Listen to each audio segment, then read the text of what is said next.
Health and Wellbeing Queensland acknowledges the Yagara and Turrbal people, the traditional custodians on the lands on which this podcast was recorded, and the traditional custodians on the lands and waters on which you are listening. We pay our respects to the Aboriginal and Torres Strait Islander elders past and present, for they hold the memories of the traditions, cultures and aspirations of Australia's First Nations people.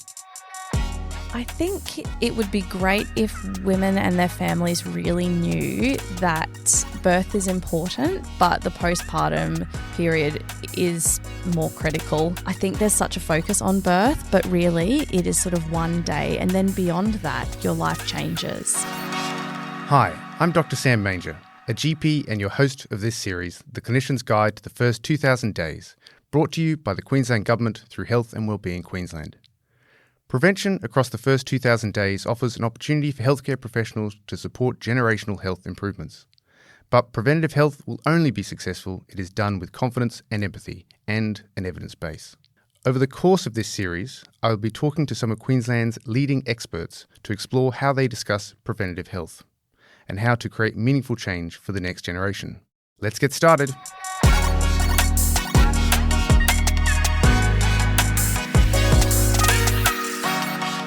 Once a baby is born and mum goes home from hospital, the shared care that happens from the tertiary and primary care is integral for both mum and baby.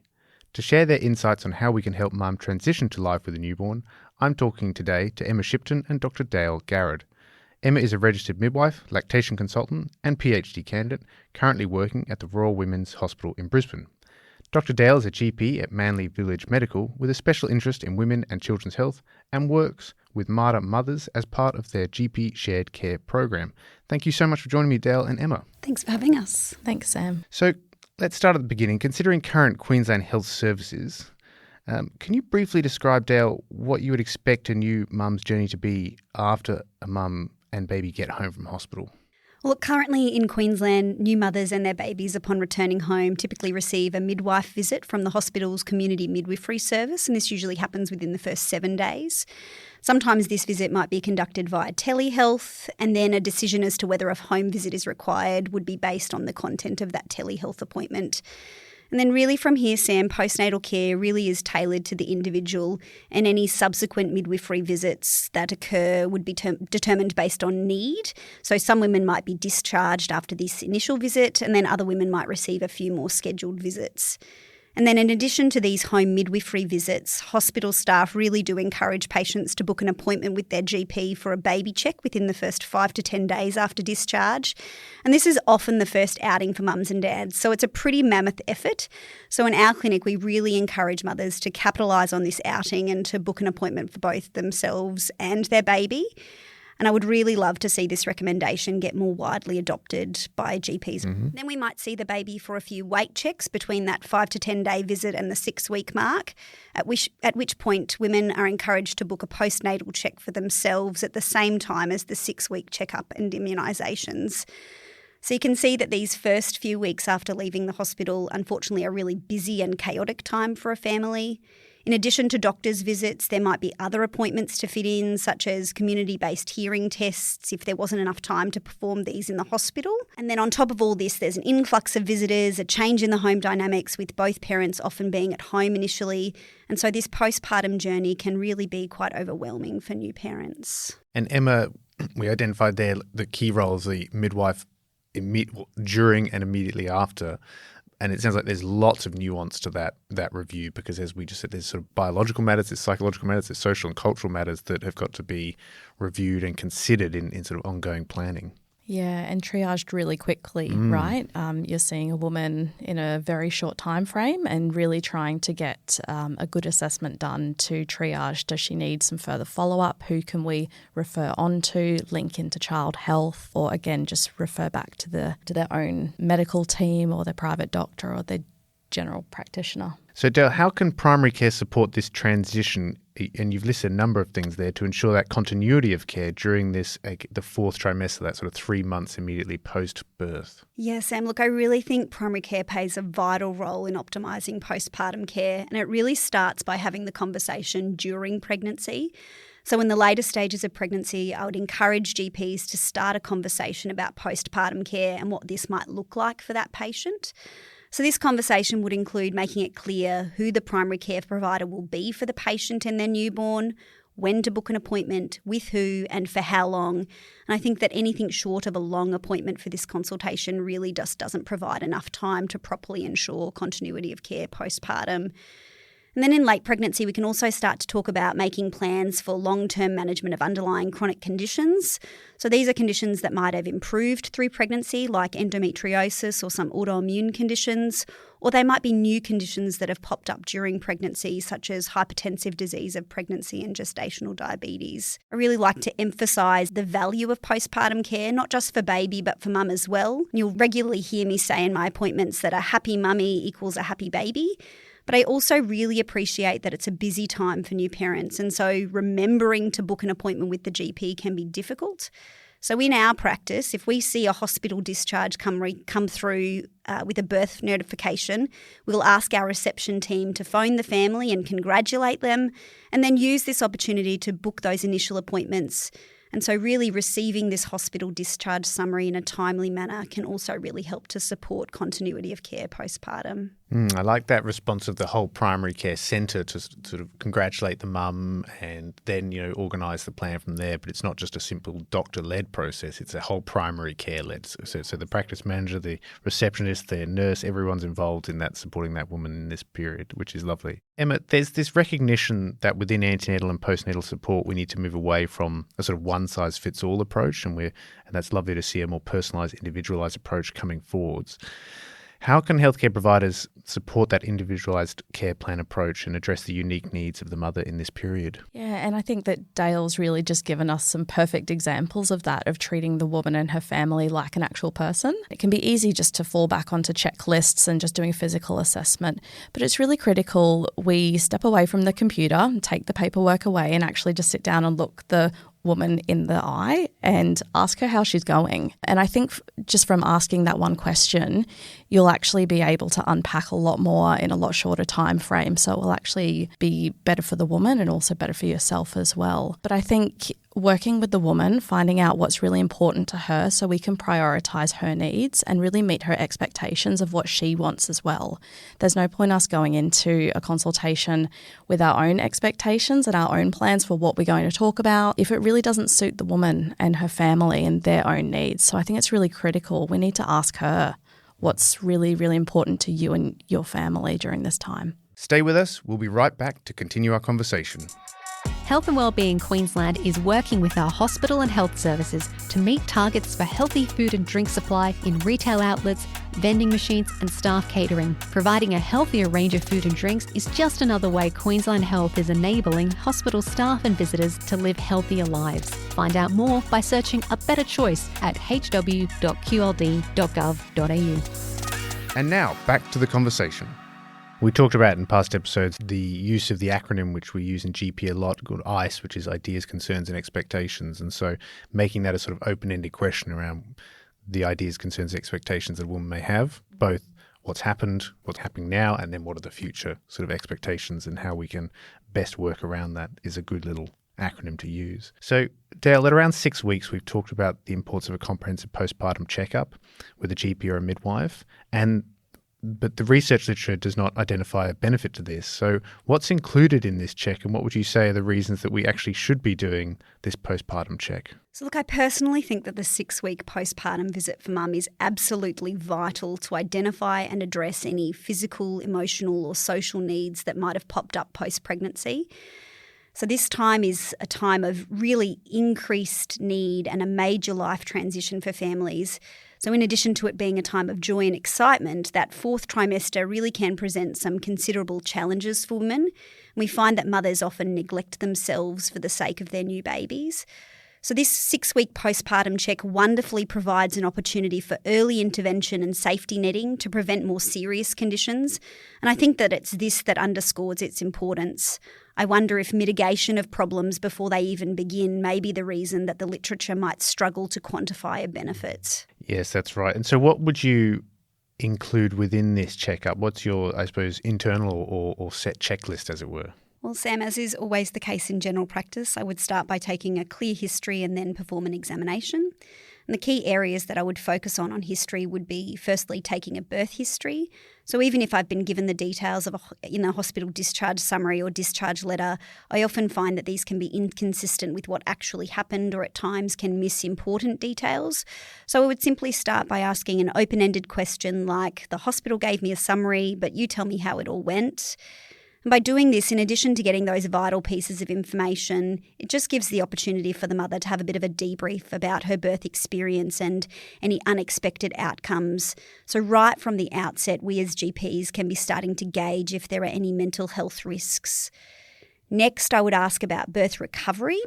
So this is a really practical feature of history, checking for problems right now, early on in the consult, in case there are any medical red flags. So you want to ask about ongoing pain and bleeding, wound healing, and check for signs of infection like fevers, discharge, swelling or redness. I would also check on bowel and bladder function. So something as simple as constipation can really affect a new mother's mental health, and it's something that can so easily be fixed. And then finally, breast concerns for both breast and bottle feeding mothers. And I'd be really careful here not to assume that every mother is breastfeeding. And so again, I would ask an open-ended question as to whether they are breast or bottle feeding or both, because even if the baby is bottle fed, mothers may still be struggling with engorgement and pain. Then after asking about the birth history and birth recovery, I'd then shift my focus to maternal mental health. So I'd ask specifically about mother-infant emotional attachment, how partners at home are adjusting, the level of social support from family and friends, and I'd conduct a postnatal depression screen using the Edinburgh Postnatal Depression Scale. So in our practice, we hand mothers a laminated sheet to fill in, and then we'd start having a look at the baby while they're filling that out so that they don't feel time pressured to just get it done, but rather they can take their time and give us a really honest view of their emotional health.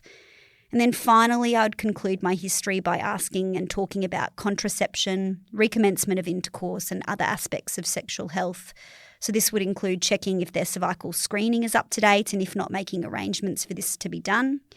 Making plans for them to return if they experience any dyspareunia, vaginal dryness or loss of libido, which are really common in the first 3 months postpartum. And then, of course, discussing the various options available for contraception. We know that the timing of ovulation postnatally varies significantly and may often occur before the first menstruation after pregnancy. And so unplanned pregnancy in the postpartum period is certainly possible and important to prevent.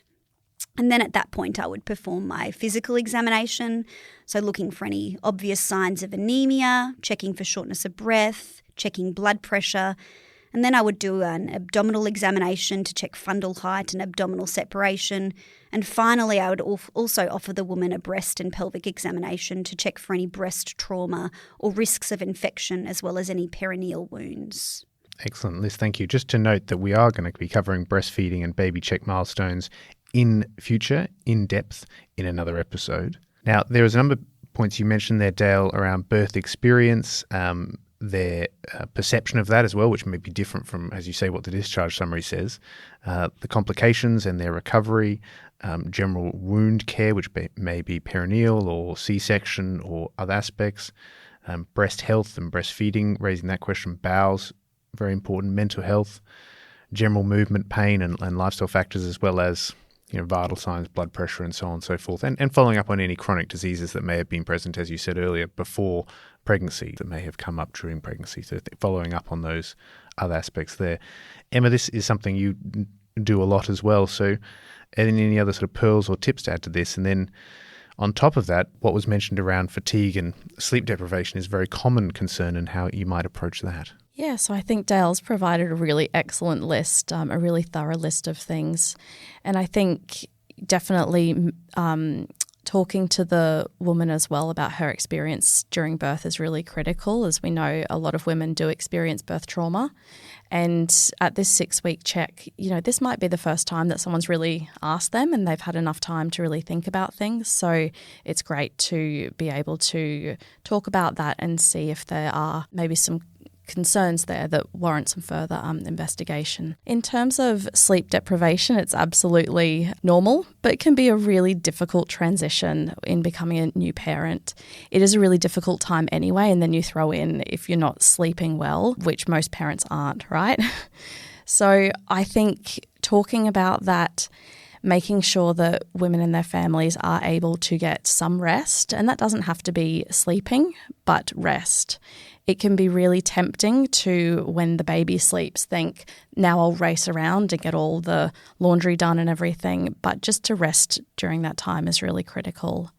Going outside, getting fresh air, just trying to, I guess, continue in your life without letting that tiredness take over whilst maintaining your own safety is really critical, I think. There's an aspect of pacing here, which we often talk about in certain conditions around just pace yourself. The temptation, as you say, is to sort of boom and bust, so push yourself when you've got the opportunity to push yourself, and then you'll bust because you'll exhaust yourself. And that is a much less sustainable approach. So and we'll come back to this around the transition of becoming a parent, but there's some degree of acceptance of chaos within this, and just taking the opportunistic moments of rest, as you say, is part of that growth curve. Yeah, and I think when you accept something, it becomes inherently easier than trying to fight against it and think, no, I'm going to control this and I'm going to maintain things how it used to be when it's not how it used to be anymore. Absolutely. Now, Del, some women experience other symptoms like heavy bleeding or excessive fatigue, and that could be a sign of something particularly serious. What sorts of complications should health professionals be aware of that could indicate something like that? Great question, Sam. Look, we know that timely recognition and intervention can significantly improve outcomes for postpartum complications. So women should be encouraged to seek care promptly if they or another care provider notice anything concerning. So things that we'd be on the lookout for in that first 6 weeks would be less common but really serious conditions like postpartum preeclampsia or hypertension, and also deep vein thrombosis or pulmonary embolus. So these can often both present in subtle ways such as mild shortness of breath or fatigue, and the woman might just put this down to being sleep deprived. And then there are other more common things to be on the lookout for, so things like infections. These could be wound infections, could be breast infections in the form of mastitis, or even endometritis, which may or may not be due to retained products of conception, and it will often accompany prolonged and ongoing heavy bleeding as well as pain and other features of infection. And then there are some other common non-infective conditions that it's important to be aware of. So postpartum thyroiditis is actually quite common. It affects about 1 in 20 women, and it's a common source of fatigue and tiredness, but also other symptoms like palpitations, which again, women might just ignore or put down to them neglecting themselves or feeling just a bit more anxious about baby. Another complication to be on the lookout for would be iron deficiency anemia, which can also present in similar subtle ways, as well as things like persistent pain from nerve injury, hematomas or musculoskeletal strain during delivery, which can all have a really significant long-term negative impact on a mother's well-being if they're not picked up and addressed early. And then, of course, as we've already spoken about, it's imperative to have a really sensitive radar out for identifying postpartum depression and psychosis because, as we've said, this can be really serious and might often be masquerading simply as tiredness or fatigue. So a number of really important considerations there. We mentioned the lifestyle factors, sleep deprivation, but also, as you said, anemia, thyroid problems, gestational diabetes or persisting diabetes, persisting sort of preeclampsia or blood pressure problems, infections as well, and mental health. So a number of aspects there. We should be seeing generally a woman and baby get healthier with each passing week, but if that deviates from that trajectory, then we should have our flags raised and some concerns for looking further. So there's a few other things that will often just fall naturally into those history areas, but other things in the back of my mind, if they don't pop up elsewhere, would be certainly assessing the woman's awareness of community resources and how to access these. So taking the opportunity also to offer some anticipatory parental guidance of what to expect in the next few months and where to access specific evidence-based parenting resources like the Raising Children's Network. And so throughout the whole history, I'm really trying to gauge that level of maternal neglect or lack of self-care that often occurs in that postpartum period. So things like, as Emma said, unaddressed sleep deprivation, poor eating habits, social isolation. So that these things can be nipped in the bud early, either through education or arranging access to other support services. And then other more practical things I would check in about would be things like the rubella immunity status, so offering immunisation if the patient wasn't found to be immune in pregnancy. And then finally considering if any follow-up blood tests are required post-pregnancy and arranging for these, such as iron studies and full blood count if blood loss was an issue at delivery, thyroid levels if these required addressing in pregnancy, or follow-up diabetes screening for patients who had gestational diabetes, because we know that women diagnosed with gestational diabetes are 10 times more likely to develop type 2 diabetes in their lifetime. Thank you. And when we think about the serious conditions which you just mentioned, and we'll come back to chronic diseases in a moment, but I just want to pause for a second and also think about the serious mental health conditions that can be present, especially during this period, sort of postpartum. How do we distinguish expected postpartum natural hormonal changes that might be causing mood swings compared to actual mental health conditions that may require more intensive assessment and support? Yeah, look, obviously there's some normal postpartum blues, and sort of we usually expect those to finish at about that 2-week post-pregnancy mark. So I really am looking to see if those mental health concerns persist beyond that 2-week mark. And then for me, really trying to determine whether this is a problem or not. I really try and ascertain whether it's affecting the woman or the family's ability to function. So if they're not eating, if they're not managing to shower, if they're not getting changed, if they're not managing to tend to their baby's needs, then when things are really affecting their ability to function, I worry that we're really dealing with more of an organic problem here. I guess the other thing is when it's being noticed by family members. I think, Emma, you sort of alluded to that a little bit. So if we've got family members that are saying that they're worried, it really represents that this is a significant change from the patient's baseline. And so again, we may be dealing with more of a pathological problem. I think a really clear gauge for me is, are you still able to have some sort of laughter? It's a really stressful time, and I anticipate that parents will often have some low mood as they are tired and their life has been just changed overnight. But also what I want to know is, with your partner or your supports, are you able to laugh? Is there something funny that happens and you're able to see that that is funny in amongst the chaos? Or are you getting to the point that you're not able to see anything as funny anymore? You're too low and not able to come back up again. So I think that's sort of how I would start a conversation and start to assess where the woman is at in terms of her mental health, because there certainly can be some really serious effects, right, of having a baby and not treating or not seeking help.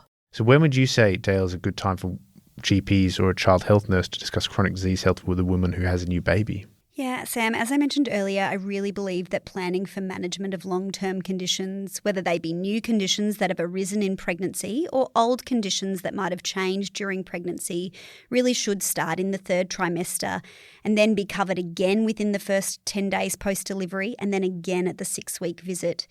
So you see, pregnancy is a bit like a natural stress test for the body and is therefore really useful at identifying women who are at risk of longer chronic conditions. But because many pregnancy-related conditions often resolve postpartum, such as pregnancy-induced hypertension or gestational diabetes, the increased lifelong risks that these conditions hold for women is often not consistently communicated to them and often forgotten. So these conversations really do need to happen early to ensure that we keep women safe in the long term. Other important considerations would be reviewing medication in the 3rd trimester.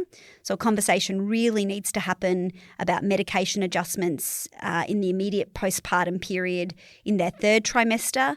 There may be medications that the woman takes that might not be safe in breastfeeding, or there might be some immediate postpartum adjustments that need to be made to medications, to things like antiepileptics, thyroxine or psychotropic medications.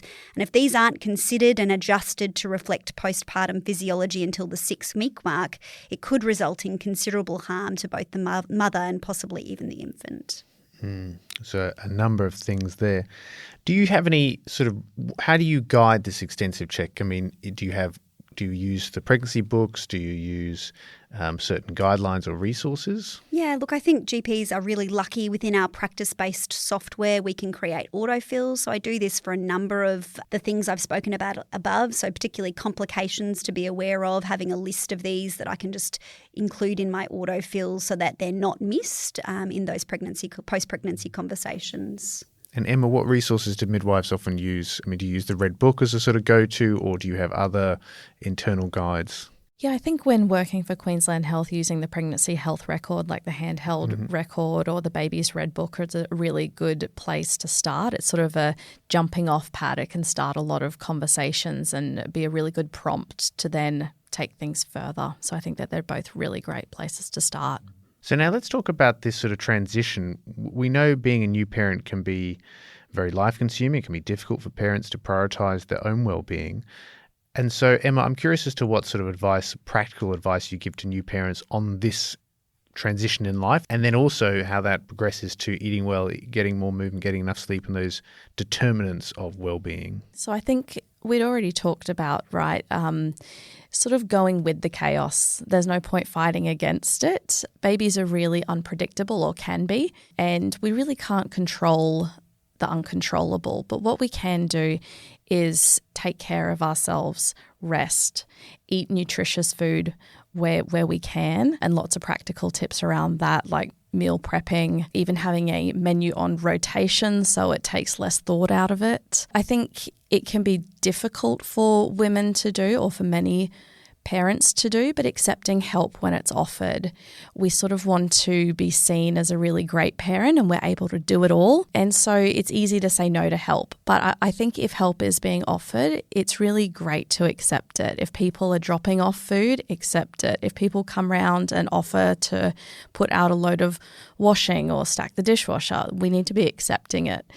And by the same token, it's really important that for people who are coming around to visit, that they understand they're not just there to hold the baby, they're also there to hold the mother as well, and to prioritise her and do what they can do to help, not just pop by and then leave their plates and go home again.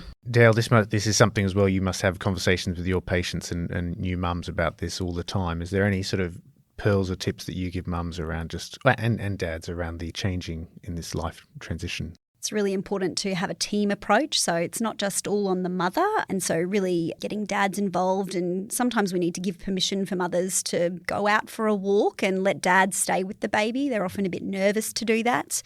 I think, again, really planning for this time in the third trimester, so having those conversations in the third trimester and, just having a conversation about those resources available to families. So even things like arrange to get your groceries delivered, what meal services might be out there that could be delivering nutritious foods so that you don't have to worry about it. Even things like have you bought a carrier, that can be a really useful option to allow you to sort of keep functioning as an adult. So really preparing for that in those sort of late third trimester conversations. Yeah, that's very helpful. As a parent myself of 3 children, and I am a dad, so sort of not the mother, obviously. I think there's a very different experience for mothers and dads sometimes. One of the quotes that stuck out to me, I remember when I was changing my son's nappy and he was crying, he was my firstborn, and it was a big adjustment, was a quote from Socrates, which is, all suffering comes from wrong expectations. And I was thinking, my expectations are just wrong. Of course a child is going to cry. I should just know that and assume that that's going to happen and not be irritated by it, because it's going to happen.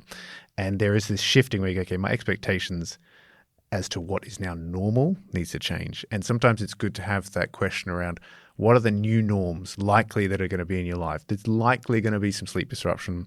There's likely going to be some crying and some dirtiness and some chaos. There's likely going to be a little bit of sleep deprivation to the point where there might be pressure on the relationship and the dynamics of the relationship. So let's just open up that these are now the new norms, and what are we going to do about it? And that can at least start that conversation going around, as we said, expectations. The other point that you both raised there was the importance of community in that regard.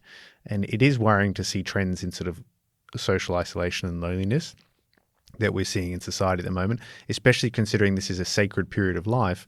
And often this is the time in traditional cultures where there would be a much, much thicker presence of aunts and uncles and cousins and other non-family members visiting, as you said, Emma. How do you approach this in the sense of, do you encourage people to connect with mums groups, or do you just simply assess their sort of social loneliness or their social determinants to some degree? How do you support mothers to connect with their community, especially in a world where it may not be as traditionally normal? Look, I think that has to be really personalised. For some women, they're going to want to seek that kind of community in terms of a mother's group or something like that. And for some women, that's going to be their worst nightmare, to go and sit in a room and talk to other people that they don't know. So I think it really has to be personalised. But I guess irrespective of your personality traits or what suits you personally, it's important that we continue living and that we don't stay at home and stress and worry and just get lower and lower.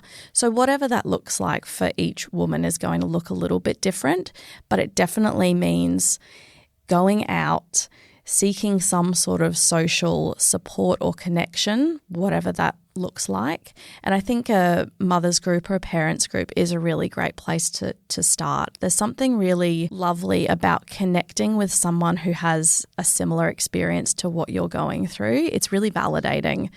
And I think finding those people, they don't have to be your best friends forever. But in that time, it can be really helpful just to have that support. And I think a mother's group is quite helpful for that. Don't go anywhere. Our conversation continues after these messages. A walk a day can keep the doctor away, and if your patients are looking for a free, regular activity that can be done anywhere, anytime, they can join the 10,000 Steps program today. The program raises awareness about the importance of physical activity and increases participation by encouraging incidental activity as part of everyday living. To find out how the 10,000 Steps program can help your patients live a healthier life through physical activity, visit 10,000steps.org.au. And now, back to the conversation. And what about dads? So, dads, as we alluded to, can sometimes be a little bit of a sort of third wheel or forgotten person in this dynamic, especially in those first few months where the dad hasn't had that sort of thick bonding experience of pregnancy and birth. So they're still being fairly, inverted commas, let's just say more disconnected from the situation, not totally, of course. So how can healthcare providers support the needs of new fathers in that first period? Yeah, so I think if they are there, just involving dads in the conversation, almost just inviting them in, because I think dads can feel like this kind of feels like woman's work, which isn't right. It's absolutely about a caregiver, not a mother or a father. So if they are there, definitely involving them in the conversation, getting their thoughts. There's an expectation, I think, that women just know what they're doing because they are a woman and they are a mother. But of course, that's not true either. So I think allowing men to sort of navigate their way through this as well and being there to support is really, really important. If they're not at the visits or you don't have that face-to-face contact, definitely including them when you are having a conversation with the woman, I think, is really good. Offering supports for fathers in particular. And we talk about mothers groups, but there's certainly fathers groups as well that can be really good to link in with. There's plenty of things on Facebook, which is the beauty of the time that we live in now. So there are plenty of resources just for men as well, or fathers. Dale, this is something, again, you must go through. Yeah, look, I think I really try and take the opportunity to talk to both parents about this being a real team approach, like I said earlier. So just because dad is getting up and going to work every day doesn't mean that he doesn't have to get up and help with the baby overnight. I think that a job of a mum staying home with a baby is just as hard, if not harder, than the dad going to work. So dad gets to go to work and eat lunch and go to the toilet in in isolation. And so I really tell parents that it's a team approach. I think a lot of this is on the mothers. So I think mothers think it's their responsibility to do everything for the baby because the dads are going to work. But I really very early on try and quash that myth and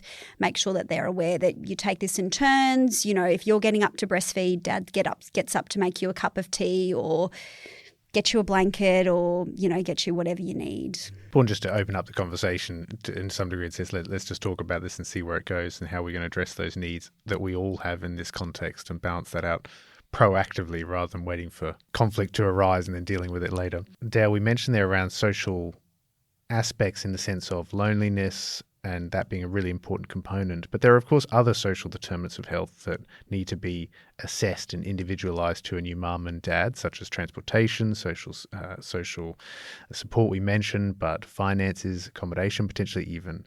So when health professionals are working in this postpartum space. How do we mitigate these disparities when GPs are often stretched for time, but we obviously have to address these really important components? These are real challenges we're facing today as GPs, but I do think that there are some ways we can support postpartum families in overcoming these social barriers to care, even within the constraints of a busy practice.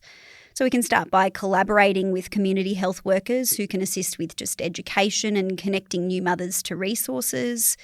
We should continue to utilise telehealth, offering phone and video consultations to reduce the burden of transportation where appropriate, as well as maintaining up to date with lists of transportation options for patients, including those offered by many local charities.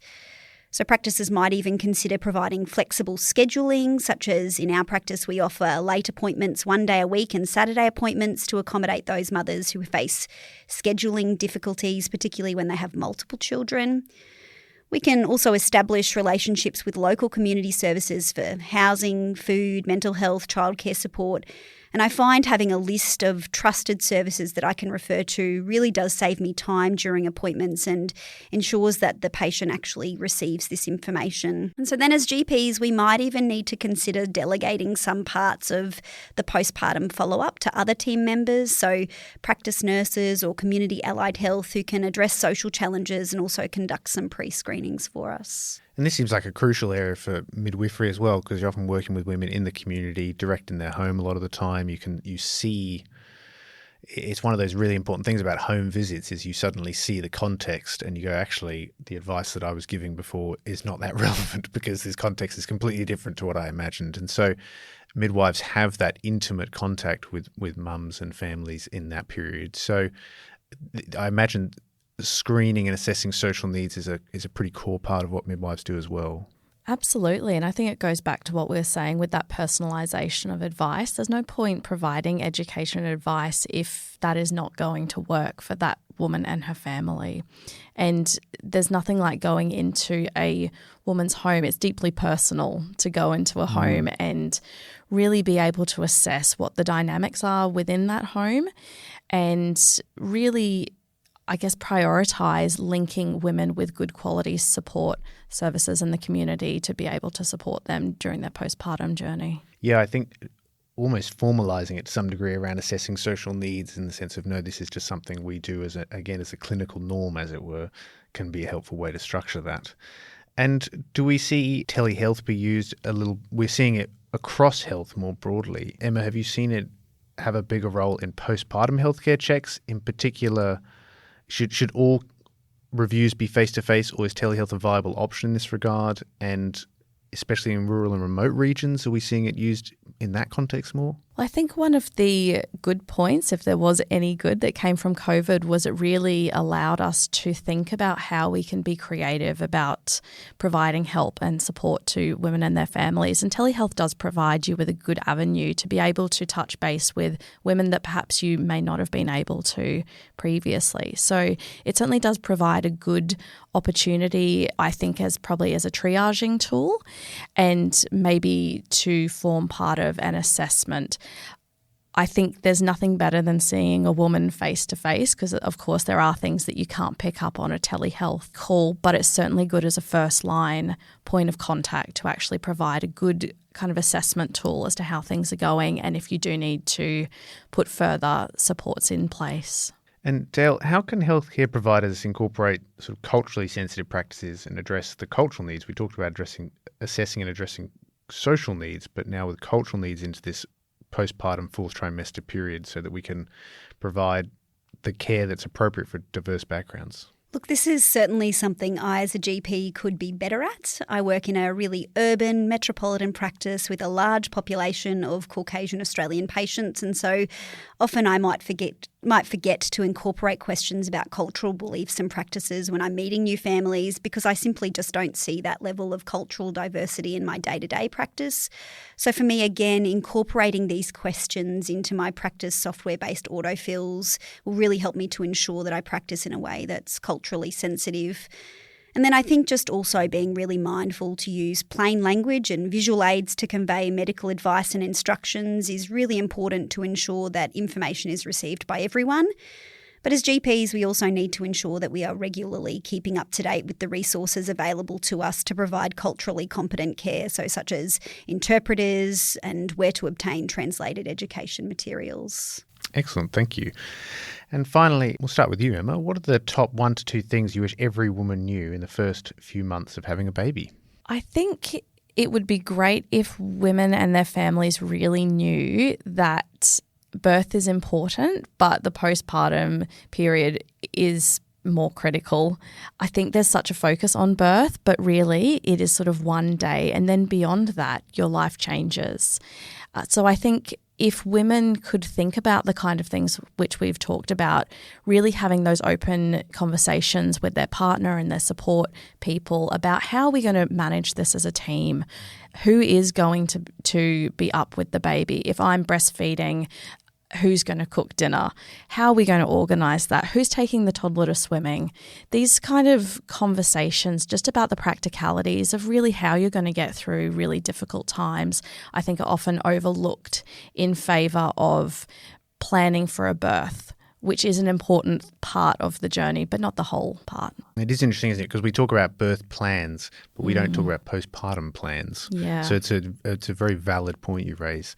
Dale? The top 1 to 2 things that I wish women would know is that their care doesn't end at the end of pregnancy. So I think that they're still a patient, and getting those postnatal checks are really important because I do see them getting forgotten quite often. Often I'll book a 45-minute appointment for a 6-week baby check, and in my mind 15 minutes of that is actually prioritised to the mother because they often won't book an appointment for themselves. But yeah, really trying to encourage women to start booking an appointment for themselves in those first 6 weeks. And then I guess my second point is that this is a team, so it's not just the mother, it's the mother and the father and the baby, and I think really including dads in that process and tending to the baby as a team and caring for the baby as a team is really important. Yeah, as you say, it's the mum or the carers or other partners, the babies, the siblings, the cousins. It's time to open up that conversation.